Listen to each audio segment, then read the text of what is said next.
बघा या ठिकाणी परत 2000 TET 2001 6 ते 8 साठीचा गणिताचा प्रश्न बघा. जर वस्तूची विक्री किंमत दुप्पट केली तर नफा 3 पट झाल्यास शेकडा नफा किती होईल. या ठिकाणी नफा आपल्याला शेकडा म्हणजे 100वर किती होतो तोच काढायचा आहे.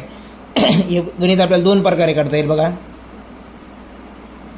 एकदा किंमत 100 रुपये म्हणून जर 100 रुपयाची वस्तू जर होती जर दुप्पट केली त्याची विक्री किंमत जर दुप्पट करायचं ठरलं तर आपल्याला किती रुपये विकायला लागेल 200 रुपयाला बरोबर. तर आता काय विचार त्याने जर वस्तूची विक्री किंमत दुप्पट केली ही दुप्पट केली आपण 200 झाली तर नफा 3 पट झाल्यास शेकडा नफा किती होईल. मला सांगा या ठिकाणी 100वर किती वाढवली आपण विक्री किंमत 100 वाढवली. किती वाढवली 100 वाढवली म्हणजे 100 बरोबरच काय आहे तो 3 पट नफा आहे म्हणजे 100लाच 3 पट व्हायला लागला आहे. म्हणजे एकूण शेकडा नफा जो होणार आहे आपल्याला इथं 100वरच वाढ झालेली आहे आणि शेकडा नफा काढायला सांगितलं आपल्याला. मग 100वर किती वाढ झाली 100 वाढ झाली म्हणून किती टक्के नफा होईल आपला 100%च नफा होईल. परत या ठिकाणी जर याला वेगळ्या प्रकारे करायचं जर म्हटलं तर आपण जे दिलं आहे ते ॲज इट इज धरूया.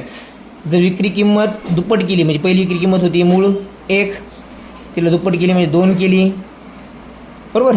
म्हणजे 1ला किती वाढला या ठिकाणी बघा ते दोन्हीमध्ये गॅप कितीचा आहे 1चा आहे म्हणजे 1ला किती वाढली 1च वाढ आहे 1ला 1च वाढला आहे तर 100ला किती होईल मग 100ला किती मग 100ला किती वाढ झाली हे असं काढायचं आपल्याला. मग आपण काय करतो अशा वेळेस 100 गुणिले 1 भागिले 1 इथे येईल म्हणजे काय शेवटी काय उरलं 100च 100%. उत्तर काय येणार शेवटी 100%च येणार आहे. आलं लक्षामध्ये.